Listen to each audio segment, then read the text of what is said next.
Hi everyone, so you warmly welcome to Math 1331 course for Summer 2. I am your instructor Rohan Bitanage. So first let's discuss about our first topic. It is on derivatives. Our first topic is limits. Uh, so what is the idea of a limit? Let's look at this one. In the course 1330 or sometimes in Cal 1, you have learned about a function. Especially we need to find a value of some given point, then we use to plug in that given value in the function and we can find that value at the function. But unfortunately, if we can't find the value, as an example, if we put some value, then that function become infinity or some uh, weird value. So how we can find the value of the function at that point? For that purpose, we have to use limits. This is a very easy topic, no need to worry so much about it. So in this course, we basically learn to find the limits of polynomial functions and to find the limits of rational functions, to find the limits of piecewise defined functions. For this purpose, we use graphs and numerical tables to find the limits of functions. So now let's look at some example. So this is the concept of a limit. Take a look at this one. Especially here we have used the notation fc to indicate the value of a function fx at x is equal to c. So generally consider this is the given function, then we need to find the limit of the value of the function at x is equal to -2. I know definitely you're trying to put this given value in this given function and find the value. What happens? So the denominator becomes 0 and this function goes to infinity. So can we find a value? No, we can't. So by direct plugging we can find a value for this one. So now let's look at the graph of this one. So this is the graph, and especially when it is -2, you can see it is an empty ball. It implies that in this point we can't tell anything about this function. So for this purpose, to find the value of the function at x is equal to -2, now we have used the limit. So first for this one, I use numerical tables. Let's look at this one. In here, first I consider, let's look at this one. So this is my -2, and this is -3, and this is -1. First I plug in -3 to this function fx and value is -6, and then I plug in -2.5, then value is this one, and then I plug in -2.1 fx, then value is this one. So you can see gradually it becomes to -5.001, then it accelerates to -2. And now let's consider from the other side. So when x is equal to -1, the value of the function is -4, and then it is -1.5. It means it is coming to here. So the value is -4.5. So gradually we take this limit to 2. It means -1.999. It is become -4.999. So our conclusion is when x arrives to -2, the value of this function arrives to -5.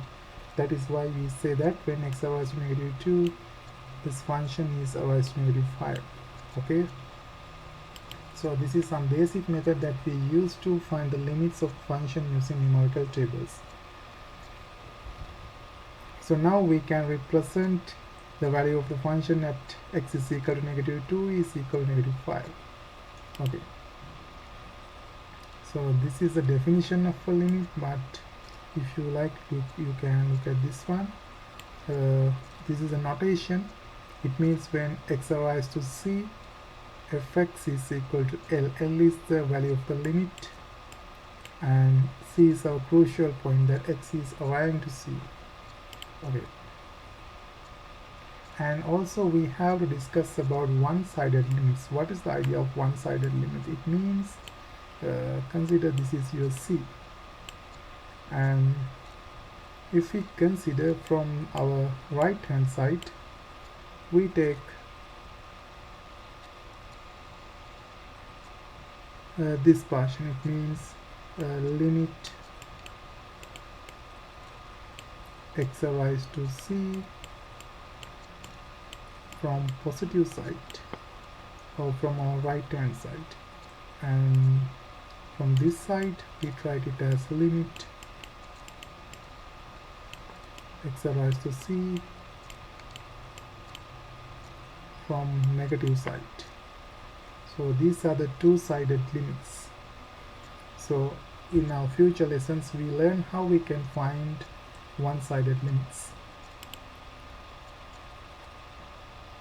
Especially to exist a limit, our left limit must be equal to right limit. Then we can say limit exists at that point. Now take a look at this one. So for part A, you can see our function is fx is equal to 1 over x minus 2 to the power 2. Look at our right hand limit. So it is this one. You can see when x arrives to 2, what happens to this function? It is arriving to infinity. And when x arrives to 2 from left side, also it is arriving to infinity. So definitely we can say this function hasn't any finite value, so it doesn't have any limit. And now go to our example B. So you can see when x arrives to 2, this function arrives to positive infinity. I mean from the right hand side, when x arrives to 2, it is going to positive infinity, and when left hand side x arrives to 2, it goes to negative infinity. And so definitely in this case also this function hasn't any limit. Now consider this piecewise function. So when x arrives to 2 from negative side, value is 2, but when x arrives to 2 from positive side, it doesn't have any value. So it means this function have any limit at when x arrives to 2. So these are the details during introduction. You can learn these in your given notes. Actually, when here I make a mistake, that is when x arrives to, in this part C, when x arrives to 2 from my right side, it is going to 3 actually. Here we can take it as 3, and here limit is 2. So we can say that our left limit and right limit have two different values, then limit doesn't exist.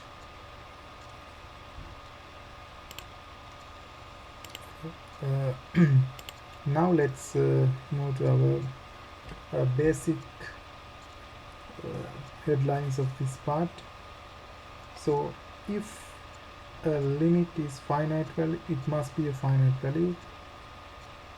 Actually, these are the given conditions to exist a limit. First thing is the value of the limit must be finite. Second thing, our left limit must be equal to right limit. Then we can say this function has a finite limit. So now let's consider about properties of limits, and we are going to do some algebraic evaluation. This is the most important section. So in here, this is Roman number 1. When x arrives to c and our function is constant, then the limit is also that same constant. When x arrives to c, x is equal to c. And this is introduced for combination of two functions, especially for addition and subtraction. We can find the limit separately and we can do addition and subtraction. For the product also we can do the same. I mean, we can, if we are given some product of two functions and then they ask to find the limit, we can find limits separately, and then we can get the multiplication and find the limit. And for the rational case also, I mean, if we are given limits as a ratio, we can find limits individually and then we can divide them and we can find the given limit. Okay.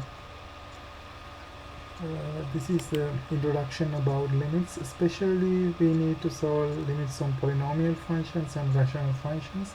When it is in polynomial case, by using direct substitution we can find limit.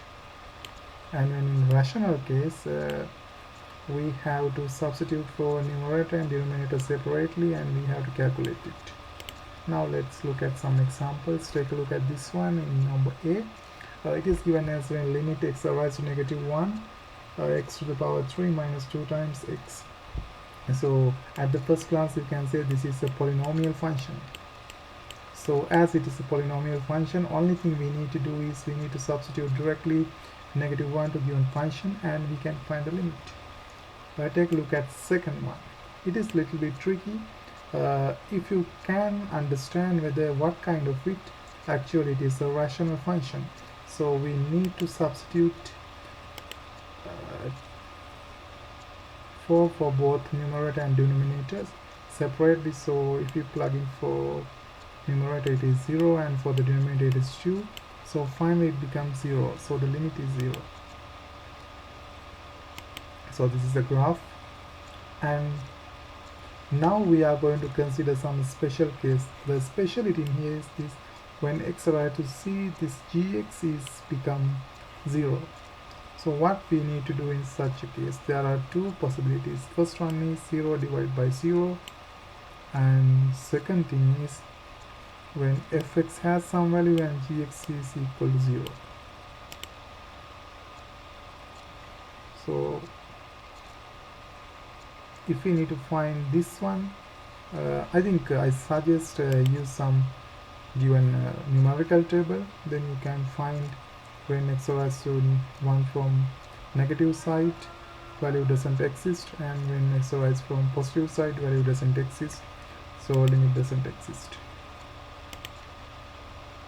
But in some cases I remember too that we have to factorize both numerator and denominator, then simplify as possible as you can, then find the limit.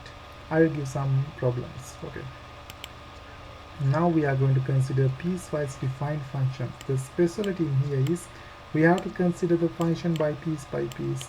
So there are basically two pieces. It means when x is greater than 1 in this section, and when so it is the corresponding part x plus 2, and when x is less than 1 this section we have to consider this part. So first I consider when x arrives to 1 from my left side, so this section is this side. So what is the value? So this is a polynomial, we can directly substitute, it becomes 2. And now I am going to this section, it is x plus 2. Here also I substitute directly, it is a polynomial, it becomes 3. So clearly you can see my left limit doesn't equal to right limit, so there doesn't exist any limit in here. So this is the graphical numerical table calculation, and this is the graphical drawing of this given problem. So you can see limit doesn't exist at this point. Okay, thank you everyone, and let's meet on next lesson. Thank you.